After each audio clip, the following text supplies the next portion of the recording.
Hello everyone, मैं विजय कुमार और इस छोटे से लेक्चर में हम बात करने जा रहे हैं कि स्टैंडिंग वेव्स के एक लूप में टोटल एनर्जी कितनी स्टोर होगी। ये क्वेश्चन मैंने आपको स्टैंडिंग वेव के आखिरी में पिछले लेक्चर में दिया था। अब हम डिटेल्ड एनालिसिस के साथ देखते हैं कि एनर्जी स्टोर कितनी होगी। तो हमने देखा था स्टैंडिंग वेव कैसे बन रही थी। दो वेव्स के सुपरपोजिशन से जो ट्रैवल कर रही थी अपोजिट डायरेक्शन। मान लो एक वेव ये है और रिफ्लेक्ट होके दूसरी वेव ये आ रही है। जब इनकी पूरी ओवरलैपिंग हो जाएगी, ध्यान देना, जब इनकी पूरी ओवरलैपिंग होगी तो बड़ा सा डायग्राम बनाता हूं मैं, ध्यान दो। ये वाली पल्स आ गई और ये दूसरी पल्स। जब पूरी ओवरलैपिंग होगी, इसको डॉटेड लाइन से बना देता हूं क्योंकि स्ट्रिंग तो ऐसी होगी नहीं। देखो, जब ये पूरी ओवरलैपिंग होगी तो ये स्ट्रिंग जो है आपकी वो हो जाएगी स्ट्रेट, सीधी हो जाएगी। तो स्ट्रिंग में कौन सी एनर्जी है, पोटेंशियल की काइनेटिक, या फिर दोनों, हो सकता है दोनों हो। तो स्ट्रिंग स्ट्रेट हो गई मतलब एक्सटेंशन नहीं है तो पोटेंशियल नहीं है इसमें। जाहिर है कि अगर स्ट्रिंग स्ट्रेट हो गई मतलब कि सारे के सारे पार्टिकल्स पहुंच गए मेन पोजीशन पे, सिर्फ इसमें है काइनेटिक एनर्जी, जो आप इलस्ट्रेशन के जरिए भी देख सकते हैं। ये वाली वेव आ रही है, इस तरफ जा रही है ना, सॉरी, ऊपर वाली वेव जो दिखा रहा हूं मैं, ऊपर वाली पल्स ये जा रही है राइट की तरफ और नीचे वाली पल्स है लेफ्ट की तरफ। अब जरा ध्यान देना, ध्यान देना। मान लो कि इस पॉइंट की बात करूं मैं, इस वाले पॉइंट की, इस वाले पल्स की, तो ये वाला पल्स, ये वाला पॉइंट कहां जाना चाह रहा होगा, नीचे या ऊपर। तो वेव इधर जा रही है, हर पार्टिकल प्रीवियस पार्टिकल को फॉलो करेगा। तो ये पार्टिकल के पहले का पार्टिकल ऊपर है मतलब इस पार्टिकल में टेंडेंसी है ऊपर जाने की, ठीक है। वैसे ही इस वाले पार्टिकल में भी टेंडेंसी है ऊपर जाने की, इसमें भी टेंडेंसी ऊपर जाने की, इसमें भी टेंडेंसी है ऊपर जाने की। अच्छा, इसकी बात करें, ध्यान दो, ये इसकी बात करें, अगर इस पार्टिकल की बात करें, इस पल्स के मद्देनजर, तो ये पल्स इधर से आ रही है, ये पार्टिकल के जस्ट पहले पार्टिकल कहां है, ऊपर, तो ये पार्टिकल भी ऊपर जाना चाहेगा। इस पार्टिकल के पहले वाला पार्टिकल कहां है, ऊपर की तरफ है, तो ये भी ऊपर जाना चाहेगा।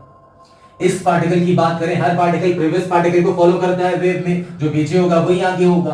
तो इस पार्टिकल के पहले वाली पार्टिकल ऊपर है तो ये पार्टिकल भी जाना चाहेगी ऊपर की तरफ, मतलब ओवरलैप होगी। देखो, आधे पार्ट में आप देख रहे हैं कि आधा पार्ट इस पल्स का ऊपर जाना चाह रहा है, इस पल्स का भी ऊपर ही जाना चाह रहा है। अब मैं बाकी आधे पार्ट की बात करता हूं, ध्यान दो। वेव ऊपर वाले पल्स की बात करूं मैं तो वेव आ रही है लेफ्ट टू राइट, राइट की तरफ जा रही है। तो इस पार्टिकल की बात करूं मैं तो इसके पहले का पार्टिकल कहां है, जो पीछे होगा वही आगे होगा। तो ये पार्टिकल, इसके पहले का पार्टिकल कहां है, नीचे, नीचे की तरफ है सारे पार्टिकल्स, तो ये भी जाना चाहेगी नीचे की तरफ।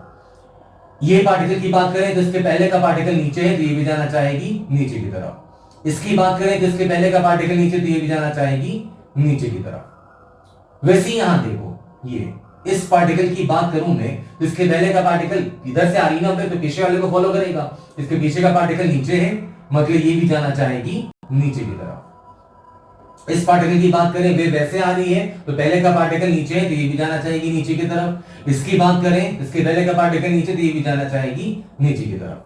तो देखो, आधे पल्सेस जो है ऊपर नीचे के, आधे पार्टिकल जाना चाह रहे हैं ऊपर नीचे। अगर दोनों पल्सेस की बात करें तो दोनों पल्सेस का जो आधा पार्ट है वो पार्टिकल को नीचे ले जाना चाह रहा है और आधा पार्ट पार्टिकल को ऊपर ले जाना चाह रहा है। मतलब स्ट्रिंग जब स्ट्रेट हो जाएगी आपकी, जब ये स्ट्रिंग स्ट्रेट हो जाएगी तो आधे पार्टिकल्स जाना चाहेंगे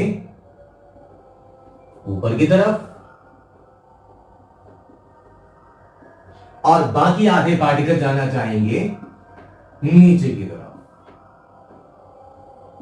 ये मतलब अब आप बताओ कि कौन सी एनर्जी है सर पार्टिकल्स के अंदर, काइनेटिक एनर्जी है ना। जब स्ट्रिंग स्ट्रेट हो गई, जब ये पल्सेस पूरी ओवरलैप करेंगी तो स्ट्रिंग स्ट्रेट हो जाएगी। स्ट्रिंग स्ट्रेट हो जाएगी, यहां पे मतलब नेचुरल लेंथ पे आगे कोई एक्सटेंशन नहीं है, स्ट्रिंग में खिंचाव नहीं है, तो पोटेंशियल एनर्जी नहीं है यहां पर, है ना। अनलाइक वेव्स, सिर्फ प्रोग्रेसिव वेव से बात करें, ट्रैवलिंग वेव्स में हम देखते थे कि पोटेंशियल काइनेटिक दोनों पहुंचती थी, साथ में मैक्सिमम, साथ में मिनिमम, है ना। लेकिन यहां ऐसा नहीं है, यहां पे स्टैंडिंग रेफरेंस है प्रोग्रेसिव वेव से ही है। जब स्ट्रिंग स्ट्रेट हो गई तो सिर्फ और सिर्फ कौन सी एनर्जी है इसमें, पार्टिकल्स में, सिर्फ काइनेटिक एनर्जी। कंप्लीट सुपरपोजिशन के बाद आधे सेगमेंट में प्रॉपर्टी ऊपर जाने की, बाकी आधे में है नीचे जाने की, है ना। स्टैंडिंग वेव्स में x इज इक्वल टू 0 पे, x is equal to lambda by 2 पे, x is equal to lambda पे। ये सारे पोजीशंस किसके हैं? नोड्स के, है ना। हमें क्या चाहिए कि स्टैंडिंग वेव के एक लूप में टोटल कितनी एनर्जी स्टोर हो रही है, इसकी बात करनी है हमें। तब आइए एक लूप कंसीडर कर ले, दो नोड्स के बीच का एक लूप। ये दो नोड्स हैं, इनके बीच में एक लूप बनेगा, ऊपर नीचे स्ट्रेट जैसा भी। ये है लूप आपकी। इसमें हमें चाहिए कि कितनी एनर्जी स्टोर है। क्या नोड्स पे पावर ट्रांसमिट होगी? नहीं। नोड्स पे एम्पलीट्यूड कितना है, डिस्प्लेसमेंट कितना है पार्टिकल का? 0। तो अगर नोड्स के पार्टिकल का एम्पलीट्यूड 0 है तो नोड से पावर ट्रांसमिशन नहीं होगी। ये पहले हमने चर्चा करी स्टैंडिंग वेव्स में, क्योंकि पावर का फॉर्मूला क्या होगा था? 2 pi square f square a square nu v. अगर एम्पलीट्यूड ए 0 तो पावर ट्रांसमिशन 1। इसलिए इसको क्या नाम दिया था हमने? Standing waves.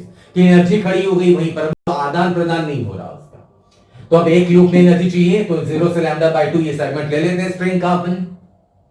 यहां से x डिस्टेंस पे जाके स्ट्रिंग का एक छोटा सा पार्ट कंसीडर करते हैं अपन, dx लेंथ का। मान लो कि न्यू है लीनियर मास डेंसिटी स्ट्रिंग की। अभी मुझे लिखने की जरूरत नहीं है, अपन इतना डिस्कस कर चुके हैं कि ये चीजें हमें पता है। न्यू है लीनियर मास डेंसिटी, मास पर यूनिट लेंथ। अब इस छोटे से पार्ट dx में जो काइनेटिक एनर्जी होगी वो निकाल सकते हैं, तो आ जाओ निकाल लेते हैं। Kinetic energy stored in small part dx। इसमें स्मॉल पार्ट में स्मॉल काइनेटिक एनर्जी, इसलिए dk लिख रहा हूं मैं यहां पे। काइनेटिक एनर्जी का फॉर्मूला हाफ mv स्क्वायर, तो हाफ m की जगह dm छोटा सा मास v square, half dm, t हो जाएगा न्यू ds। यूनिट लेंथ पे मास न्यू है, तो ds लेंथ पे मास कितनी होगी? New ds। और वेलोसिटी मेन पोजीशन पे है पार्टिकल, तो वेलोसिटी मैक्सिमम है। मैक्सिमम वेलोसिटी कितनी होगी? a omega. a ओमेगा, तो a की जगह लिख सकते हैं v, ये मैं लिख देता हूं 2a sin kx। ये होता है amplitude, frequency omega. v is equal to bracket में किसका लिख दिया मैंने? a omega. स्टैंडिंग वेव्स की इक्वेशन एसएचएम जैसी है ना। स्टैंडिंग वेव्स की इक्वेशन क्या लेकर आए थे अपन? 2a sin kx cos omega t। तो ये तो एसएचएम का टर्म हो गया ये, और ये रहा आपका एम्पलीट्यूड 2a sin kx। तो v is equal to mean position पे पार्टिकल्स की स्पीड होती है मैक्सिमम स्पीड कितनी हो सकती है? a omega. तो a इसमें एम्पलीट्यूड, स्टैंडिंग वेव्स का एम्पलीट्यूड क्या लिखते थे अपन? 2a sin kx। देखो मैंने वही लिखा है 2a sin kx, और ओमेगा जो फ्रीक्वेंसी है। तो काट पट लें अगर थोड़ा बहुत, तो dk इज इक्वल टू क्या मिल जाएगा? यहां से dk इज इक्वल टू मिल जाएगा आपको, ये 2 2 जा 4, ये कट गया 4 था, ये 2, मतलब आ जाएगा twice nu a square, amplitude a का स्क्वायर, ओमेगा स्क्वायर, और ये आ जाएगा sign square kx into dx। ये छोटी सी आप कैलकुलेशन देख लेना। 2a का 4a स्क्वायर ठीक लिखा है मैंने। ओमेगा कहां है अभी? हाँ ओमेगा है, ये a इंटू ओमेगा स्क्वायर। ये आ गई स्मॉल काइनेटिक एनर्जी एक स्ट्रिंग के छोटे से पार्ट dx में। अब टोटल काइनेटिक एनर्जी अगर आपको चाहिए तो आप ऐसे इंटीग्रेट कर दें पूरे लूप के लिए। हमने जो ये काइनेटिक एनर्जी निकाली वो लूप के छोटे से लेंथ dx में, आपको पूरे लूप में 0 से लैम्डा बाय 2 के बीच में चाहिए टोटल एनर्जी स्टोर, तो निकाल दो। Total energy stored in the loop. I hope कि मेरे मैट्रिक्स पहले आपने नोट कर लिया होगा, वरना वीडियो पॉज करके थोड़ा सा नोट कर लेना। टोटल कितनी एनर्जी स्टोर हो रही लूप में वो देख रहे हैं अपन। तो k is equal to integration dk। dk की वैल्यू है रख दो, तो जो कांस्टेंट टर्म्स हैं यहां पर रख दें इंटीग्रेशन से बाहर। तो ये क्या हो गया? k is equal to twice nu a square omega square बाहर, integration sine square kx into dx। Limit है 0 से लैम्डा बाई 2। लूप 0 से लैम्डा बाई 2 तक है। अब यहां से सॉल्व कर सकते हैं आप, तो आइए इंटीग्रेट कर दें। साइन स्क्वायर थीटा को अगर आप चाहें तो ट्रिगोनोमेट्रिकली एक्सपैंड कर सकते हैं। यह आ गया 2 nu a square omega square, sine square को लिख सकते हैं 1 minus cos 2x whole divided by 2 dx, 0 से लैम्डा बाई 2। ये 2 कैंसिल, ये काइनेटिक एनर्जी आ गई new a square omega square, ध्यान देना 1 इंटू dx, dx का इंटीग्रेशन का x आ गया, cos 2x का आ गया sin 2x, 2kx divided by 2k, 0 से लैम्डा बाई 2। लिमिट्स रख दें, ये के, ये काइनेटिक एनर्जी वाला के भैया, ये के वेव नंबर वाला है ना, ये तो अपने को आता है समझ में। तो यहां पे value nu a square omega square lambda by 2 upper limit, minus sign देके अगर इसमें आप लिखेंगे साइन, ध्यान देना के की जगह लिख दिया हमने 2 पाई बाई लैम्डा, ध्यान दो के वेव नंबर है, इसकी जगह 2 पाई बाई लैम्डा और x की जगह पे लैम्डा बाई 2। माइनस साइन देके लोअर लिमिट लोगे तो x 0 तो 0, साइन 0 0, तो पूरा 0 ही हो जाएगा। इसका क्या फायदा होगा, लैम्डा लैम्डा कैंसिल, 2 और 2 कैंसिल, बच जाएगा क्या, साइन 2 बाई, मतलब काइनेटिक एनर्जी आ गई new a square omega square lambda by 2, ये लैम्डा बाई 2 ही बचा, ये तो बच गया साइन 2 बाई, साइन 2 बाई की वैल्यू 0। इतनी काइनेटिक एनर्जी स्टोर होगी स्टैंडिंग वेव के एक लूप के अंदर। कैलकुलेशन यहां पे जो कराया होगा आपको समझ में आ रहा होगा। के की जगह क्या लिख दिया मैंने यहाँ पे 2 पाई बाय लैम्डा, साइन 2 के x है ना, तो के की जगह 2 पाई बाय लैम्डा और x अपर लिमिट रखोगे लैम्डा बाई 2, तो ये 2 और 2 कट गया, लैम्डा और लैम्डा कट गया, तो बच गया सिर्फ साइन 2 बाई, साइन 2 बाई की वैल्यू 0, ये तो 0 हो गया। और लोअर लिमिट 0 रखोगे आप तो x 0 तो ये भी 0, साइन 0 वो भी 0, तो बच जाएगा सिर्फ लैम्डा बाई 2, तो ये आ गया new a square omega square lambda by 2। इतनी एनर्जी स्टोर होगी एक लूप के अंदर।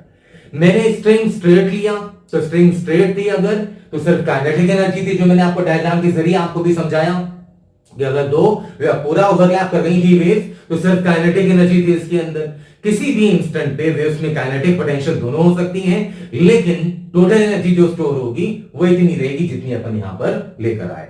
तो आई होप ये कोई नया टॉपिक नहीं है, एक पर्टिकुलर क्वेश्चन था, काफी पॉपुलर क्वेश्चन है, इसलिए हमने इसकी चर्चा करी। आई होप आपने इस पे काम किया होगा और आपका रिजल्ट भी वही होगा जो मैं यहां पे लेके आया हूं। फिर भी किसी किस्म की परेशानी रह गई हो तो मुझे फीडबैक कमेंट में जरूर बताएं। मिलते हैं अगली क्लास में नए टॉपिक के साथ, तब तक अपना ध्यान रखिए। Thank you so much. जय हिंद, जय भारत।